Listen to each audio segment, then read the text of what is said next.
পয়লা জুলাইকে দুর্গাপুর দিবস হিসেবে পালন করা হোক, সামাজিক মাধ্যমে এই দাবি তুলেছেন দুর্গাপুরের কিছু বিশিষ্ট নাগরিক।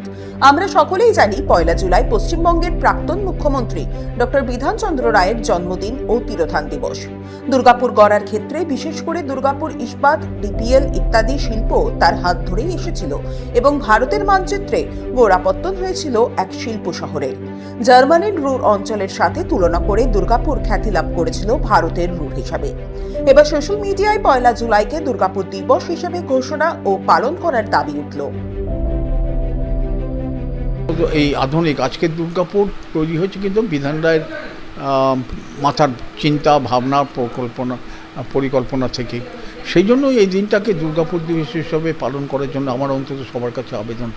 অনেক আগে থেকে প্রস্তুতি নিয়েছেন এবং এখানে হওয়ার পিছনে প্রথম যখন বললেন যে এখানে একটা স্টিল প্ল্যান্ট হোক, সেটা কিন্তু কেন্দ্রীয় সরকার আপত্তি করেছিল। আপত্তির কারণটা ছিল যে সীমানা, অর্থাৎ তখন তো পাকিস্তান, সীমানার কাছে স্টিল প্ল্যান্ট করা ঠিক হবে না। কিন্তু উনি নাছোড় ছিলেন। বিধানচন্দ্র রায়ের জন্মদিন, একই মৃত্যুদিন, এটা দুর্গাপুর দিবস হিসাবে পালন করাটা আমার পক্ষে মনে হয় খুব একটা যৌক্তিকতা। দেখুন, বিধান রায় হচ্ছে দুর্গাপুরের মানে রূপকার, চিত্রকার। তার মনন থেকেই গোটা ব্যাপারটা বেরিয়েছে। সবচেয়ে বড় কথা হচ্ছে তার পারিশ্রমিক হিসেবে, একজন চিকিৎসক হিসেবে তিনি মানে চিকিৎসা করেছিলেন হচ্ছেন কেন্দ্রীয় শিল্পমন্ত্রী সেই সময়কার। তো তার পারিশ্রমিক কী হতে পারে, এইটার জন্য উনি দুর্গাপুরের হওয়াটা চেয়ে নিয়েছিলেন। কিন্তু দুর্গাপুর ঠিক পার্টিকুলারলি কবে তৈরি হয়েছিল সেটা কেউ জানে না, বা তার কোনো খোঁজও নেই। একটা স্মার্ট সিটি হিসেবে আমার মতে বলে একটা দিন তো থাকা উচিত, এবং সেটা যদি বিধান রায়ের মতন কোনো মনীষীর হয়, পয়লা জুলাই তার জন্মদিন, তার মৃত্যুদিন, তো পয়লা জুলাইকে আমরা দুর্গাপুর দিবস হিসেবে কেন পালন করতে পারি? ডিভিসি সহ দুর্গাপুর ইস্পাত গড়ার ক্ষেত্রে সেই সময়ের কেন্দ্রীয় শিল্পমন্ত্রী ডক্টর শ্যামাপ্রসাদ মুখোপাধ্যায়ের অবদানও অনস্বীকার্য। আগামী 6 জুলাই তার জন্মদিবস, তাই শুধু দুর্গাপুর দিবস নয়, পয়লা জুলাই থেকে 6 জুলাই পর্যন্ত দুর্গাপুর সপ্তাহ পালন করার ডাক দিলেন শহরের বিশিষ্ট বুদ্ধিজীবী সুচিন্ত চট্টরাজ। শিল্পমন্ত্রী ছিলেন শ্যামাপ্রসাদ মুখোপাধ্যায় এবং তারই কিন্তু ভাবনা সঞ্জাত এইটাই যে ভারী শিল্প যে সমস্ত তৈরি হবে এবং বৃহদায়তন শিল্প তৈরি হবে, সেখানে কিন্তু শ্যামাপ্রসাদের অবদানকে কিন্তু ভুললে চলবে না।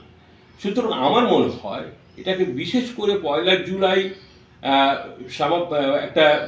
এইটাকে আমরা দুর্গাপুর দিবস বলছি, কিন্তু ডক্টর বিধানচন্দ্র রায়ের প্রতি বিন্দুমাত্র শ্রদ্ধা খর্ব না করে বলা যায় যে বরঞ্চ আমাদের বলা উচিত দুর্গাপুর সপ্তাহ।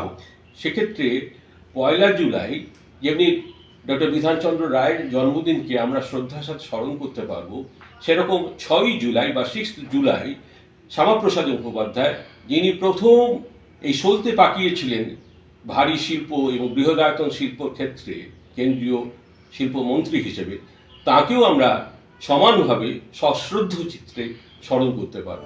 দুর্গাপুর প্রেস ক্লাবের সম্পাদক সৌমেন বন্দ্যোপাধ্যায় রাজ্য সরকারের কাছে আবেদন জানান যাতে এই দিনটাকে দুর্গাপুর দিবস হিসেবে ঘোষণা করা হয়। রাজ্যের প্রয়াত প্রাক্তন মুখ্যমন্ত্রী ডাক্তার বিধানচন্দ্র রায়ের পূর্ণ জন্মতিথি এবং আজ মৃত্যু দিবস।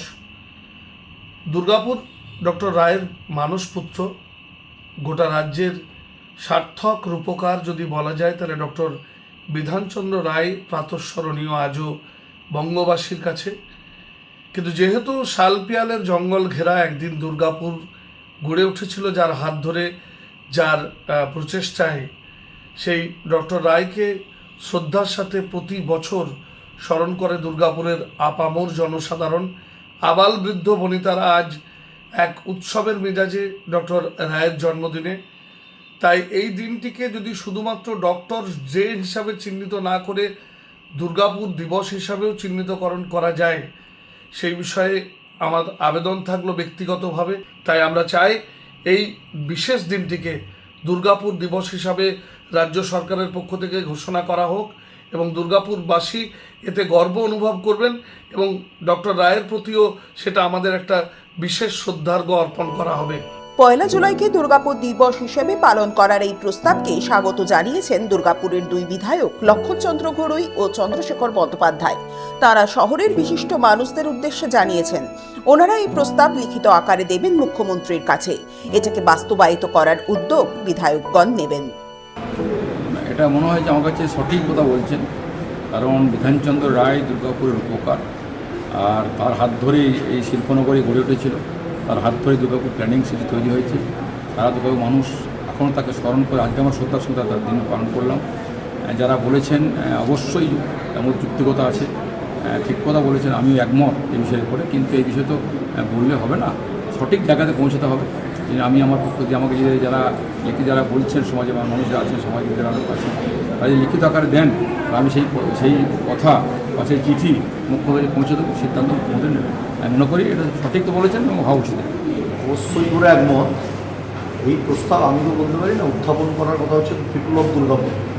তারা যদি এই প্রস্তাব মাননীয় মুখ্যমন্ত্রীকে লিখিতভাবে জানান, অবশ্যই করে যথাযথ দপ্তরে প্রেরণ করার মধ্যে দিয়ে এটা করানোর জন্য আমি উদ্যোগ গ্রহণ করতে হবে। এই কাজটা আমার কথা, আমরা এই কাজে নিজেদেরকে নিয়োজিত করি। কৌশিক বসু, 99 নিউজ বাংলা, দুর্গাপুর। আপনারা দেখছেন 99 নিউজ বাংলা। বদলাবো আমরা।